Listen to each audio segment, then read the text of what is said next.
Jangan lupa bantu like dan subscribe channel ini agar bisa semakin berkembang.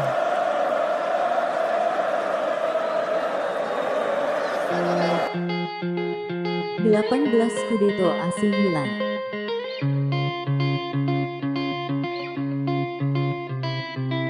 Tahun 1900 sampai tahun 1901. Scudetto pertama Milan setelah di laga final mengalahkan Genoa 0-3 melalui babak tambahan. Tahun 1905 sampai tahun 1906. Bermain imbang 0-0 di final pertama melawan Juventus. Akhirnya Milan meraih Scudetto kedua mereka setelah mengalahkan Juventus 2-0 di Milano. Tahun 1906 sampai tahun 1907. Scudetto ketiga Milan atau yang terakhir sebelum Serie A berganti format menjadi Liga. Tahun 1950 sampai tahun 1951. Di Giornata 37, Milan yang kala itu unggul 3 poin dari peringkat kedua Inter Milan harus menelan kekalahan atas Lazio 1-2 di San Siro. Namun Milan tetap bisa mengunci gelar keempat Serie A mereka, setelah di pertandingan lainnya Inter Milan takluk 2-1 di kandang Torino. Ini merupakan gelar Serie A pertama Milan sejak berformat Liga. L'ultima partita è al Cardio Parma. Il 10 giugno 1951 il Milan perde contro la Lazio, mentre da Torino arrivano notizie contrastanti. Alla fine la conferma. L'Internazionale ha perso 2-0 contro i Granata e dopo 44 anni la Milano rossonera. Tahun 1954 sampai tahun 1955. Milan mengawali musim tahun 1954 sampai tahun 1955 dengan kemenangan setelah mencukur Triestina 4-0. Bertandang ke Genoa, Milan melibas Genoa dengan skor telak 0-8 yang membuat mereka tetap menjaga jarak 3 poin dari Udinese. Di pekan ke-33, hasil imbang Udinese di kandang Torino 1-1 mampu dimanfaatkan Milan untuk meraih titel Scudetto yang kelima kalinya, setelah sukses menghajar Spal 6 gol tanpa balas. Gunnar Nordahl yang mencetak quadrup di laga itu pun berhasil menjadi top skor di akhir kompetisi. 54-55 conquista il suo fin tre impazzita. Tutta la squadra è al ristorante tranne lui, Andrea Rizzoli, incastrato con la sua auto nei caroselli dei festeggiamenti. Tahun 1956 sampai tahun 1957. Di pekan 31, Milan hanya mampu bermain imbang 2-2 di kandang Torino. Di luar dugaan, Fiorentina yang sedang berambisi mengejar poin dari Milan harus menelan kekalahan 0-1 melawan Atalanta yang berada di papan bawah klasemen. Walaupun masih menyisakan 3 pertandingan sisa, Milan dipastikan meraih Scudetto yang ke-6 kalinya setelah poin mereka tidak bisa dikejar lagi oleh Fiorentina. Il campionato 1956-57 cuce sulle maglie rossonere il sesto scudetto. Tahun 1958 sampai tahun 1959. Setelah gagal total di musim sebelumnya, Milan di musim ini kembali bersaing ketat dengan Fiorentina di puncak klasemen. Perjuangan Milan membuahkan hasil di pekan ke-33. Scudetto ke-7 mereka diraih Milan setelah mencukur abis Udinese 7 gol tanpa balas.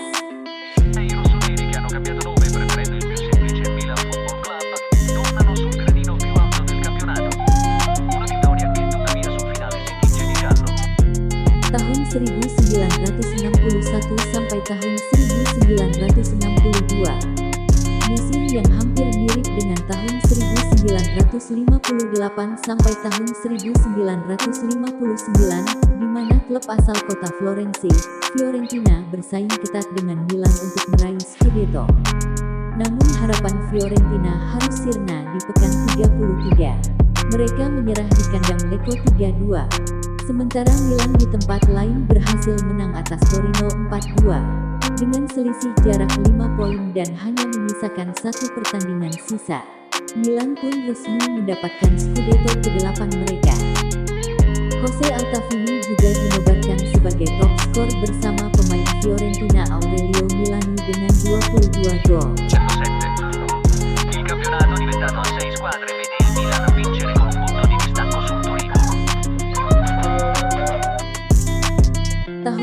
1967 sampai tahun 1968. Di musim ini Milan mampu mendominasi untuk meraih gelar Scudetto ke-9 mereka. Puncaknya terjadi di pekan ke-26.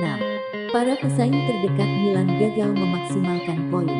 Varese hanya mampu bermain imbang tanpa gol melawan Bologna.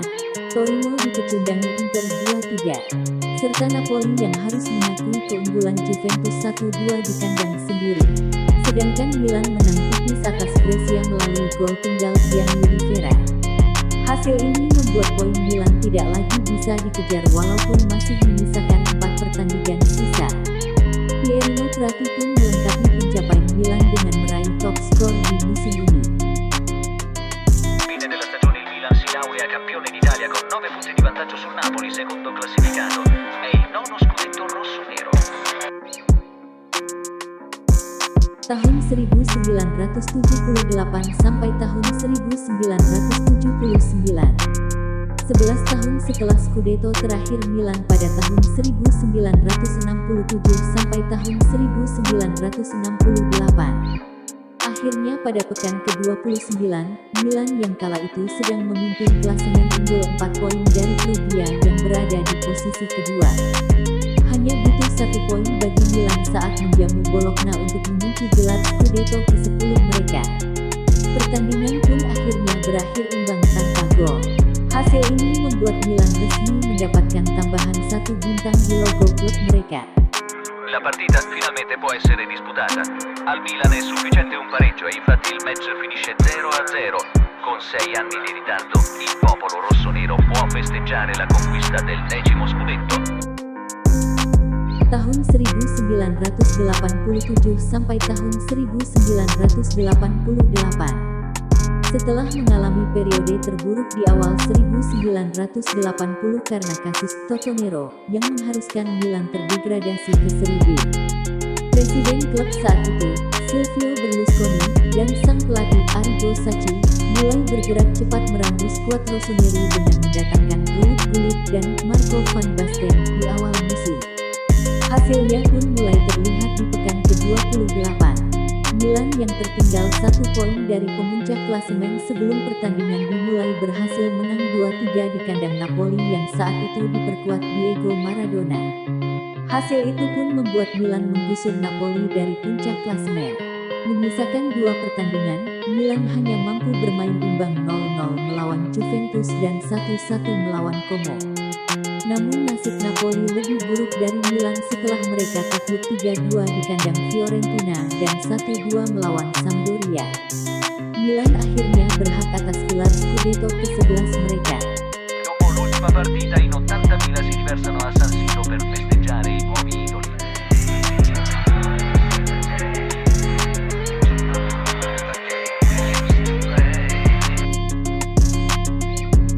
Tahun 1991 sampai tahun 1992. Milan yang dinakodai Fabio Capello menyegel gelar Scudetto mereka di pekan 31. Hasil imbang Juventus melawan Sampdoria mampu dimanfaatkan Milan meraih Scudetto ke-12 mereka setelah mengalahkan Lazio 2-0 di San Siro. Di 3 pertandingan sisa, setelah Milan ditahan imbang 1-1 di kandang Napoli, di laga berikutnya Milan melumat Verona 4-0 dan tuan rumah Foggia 2-8. Pesta Milan ditutup dengan sempurna setelah Marco van Basten dinobatkan sebagai pencetak gol terbanyak musim ini. Con 34 partite giocate, di cui 22 vinte e 12 pareggiate, il Milan di Fabio Capello si è aggiudicato il titolo di campione d'Italia per la stagione 1991-92, vincendo un intero campionato senza perdere una partita. Tahun 1992 sampai tahun 1993. Dominasi Milan di tahun 90-an berlanjut di musim ini. Selisih 5 poin dengan Inter Milan di pekan 33 memastikan Milan merebut Scudetto ke-13 mereka. Hal itu dikarenakan Inter Milan yang di luar dugaan harus takluk dari sang kuda hitam Parma 2-0. Sedangkan Milan bermain imbang 1-1 melawan Brescia. 4 giorni dopo, il 30 maggio a San Siro, con un pareggio contro il Brescia e con una giornata di anticipo, il Milan conquista Resta comunque il titolo di campione d'Italia, è lo scudetto numero 13.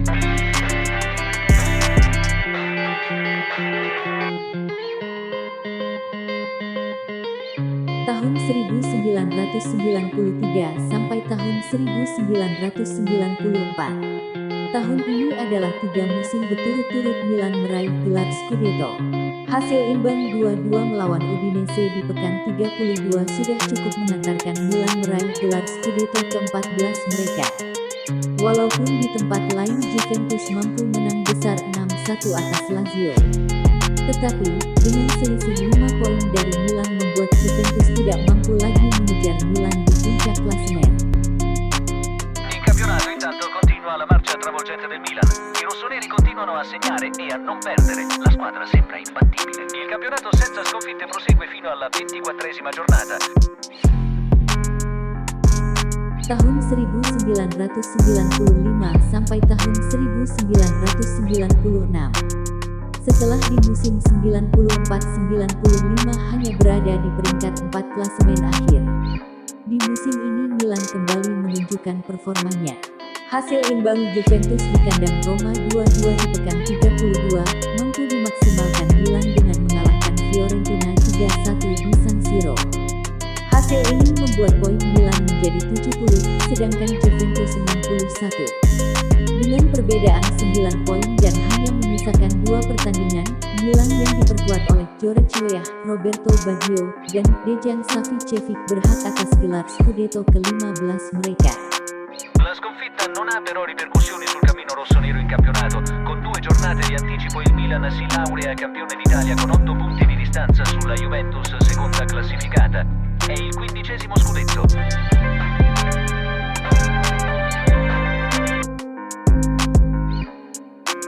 Tahun 1998 sampai tahun 1999. Milan yang saat itu menempati peringkat ketiga, mampu memenangkan 7 pertandingan beruntun untuk meraih Scudetto ke-16 mereka. Titik balik Milan terjadi di pekan ke-33. Olivier Bierhoff yang mencetak hat-trick, mengantarkan Milan ke puncak klasemen setelah melumat Empoli 4-0. Sedangkan Lazio hanya bermain imbang 1-1 di kandang Fiorentina. Di laga penentuan, Milan yang diwajibkan meraih hasil maksimal untuk mengamankan Scudetto, berhasil menyelesaikan misinya setelah menang tipis 1-2 di kandang Perugia. I biancocelesti ce la mettono tutta e si impongono per 2-1, poi dagli schermi assistono al risultato di Perugia mentre Zaccheroni vieta l'aggiornamento nello stadio. Al 90° la notizia, con un punto di vantaggio il Milan è campione d'Italia per la 16ª volta.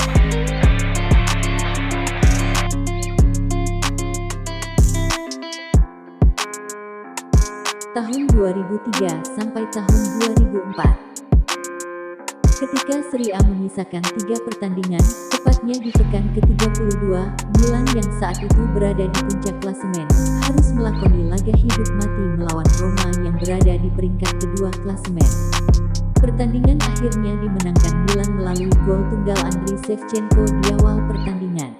3 poin tambahan membuat Milan memastikan gelar Scudetto ke-17 mereka. Milan juga menorehkan rekor 19 pertandingan tanpa terkalahkan di musim ini, serta Andriy Shevchenko yang meraih gelar top skor dengan 24 golnya. Alla fine comunque il Milan con 9 punti di vantaggio vince il suo 17° scudetto.